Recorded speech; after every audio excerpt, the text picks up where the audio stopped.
What's up everybody, 40 the Broadway Saiyan here, and welcome back again to my YouTube channel with another Final Fantasy VII Ever Crisis video. In this video, we're gonna ask the question, should you be summoning for Aerith's Prism Rod and Matt's Killer Hornet? But wait, how do we know those are the next weapons that are coming out? Well, the game, unfortunately, somehow teased these weapons in two different locations. The first location was actually already removed, but they kept one of them. I'm going to show you right here. So we're going to go into daily quests, and then afterwards, if we go to reward set, we click on Aerith. What does this say?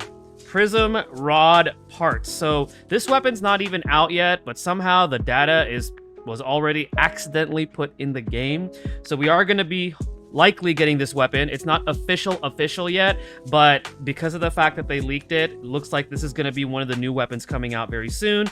And we also have Matt's Killer Hornet, which is right over here. So I don't know how this happened. Again, maybe during an update or a maintenance, they might have accidentally leaked this information. They also showed off the wallpapers that you could get for the two costumes that are coming out, which is Aerith's Prism dress and also Matt's Killer Attire. We're all pretty familiar with Matt's Killer Attire because if you played the closed beta, that was actually in the closed beta. But Aerith's is new and it looks freaking gorgeous. And we're going to talk about that when I actually talk about the weapons because we do have data on the weapons. Again, this is not super 100% confirmed, but the fact that they accidentally leaked it in the game in two different locations pretty much means this is likely going to be the weapons that we're going to be getting. So I have the screenshots for you there appearing right there for the weapons. So we have Aerith's Prism Rod and Matt's Killer Hornet. So Aerith's Prism Rod, I'm going to assume this damage modifier is at OB10, inflicts up to 800% wind magic damage to a single enemy. So it's a single target magic attack of the wind element. It is now tied with Aerith, so it's Sephiroth's ice weapon for having the highest damage modifier for an elemental single target damaging weapon.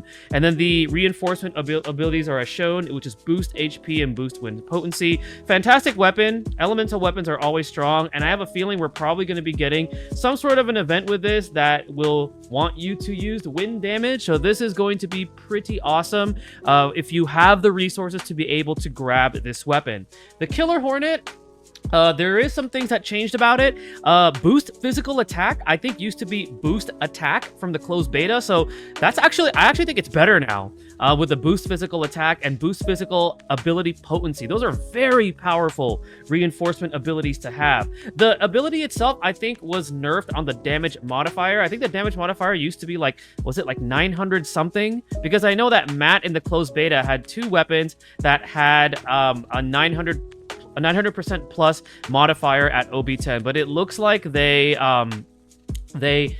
toned it down, but they added that if you attack an enemy of that diamond sigil, it'll be able to take them down a lot faster. So that's actually pretty good. I think this might be the first weapon that is doing this. Correct me if I'm wrong in the comments, but that's pretty good. So very, very good weapons overall. Now we're going to go ahead and take a look at the costumes that's supposed to be coming out with this. So man, Aerith is gorgeous. She looks like a freaking queen or princess, but the Prism dress boosts her magic attack and also her wind ability damage. So very similar to the attire that young Sephiroth has and Cloud has. It pretty much boosts one of their offenses and then afterwards adds the element to it. So if you're going to run wind and you're going to use Aerith as your magic damage dealer, you're probably going to want this. It's really, really strong. And then afterwards, Matt's Killer Attire has really, really good abilities on it. Boost HP for survivability and boost physical attack. So he is going to be a much better physical damage dealer. So should you be summoning on these particular weapons? I'm going to say, as cool as they are at this point in the game, especially if you're running dry because of young Sephiroth's banner, I'm gonna say you could probably pass on this one because there are well, I'm not sure about Matt's Killer Hornet because of that sigil breaking thing that it has on it, but at least for Aerith's, there are other options for wind. We're gonna go ahead and take a look at weapons right over here. Let me go to draw. So we do have a single target wind weapon that Tifa has access to. I think it's this one. Yep, it is motor drive. So this one is at a 790% physical wind damage. It's not as strong as Aerith's, but if you have this should be more than enough. I'm not sure if whatever event coincides with this banner, assuming that this is the next banner coming out, is going to be more, more vulnerable to magic damage, but this is an option that you can build if you are looking for wind element.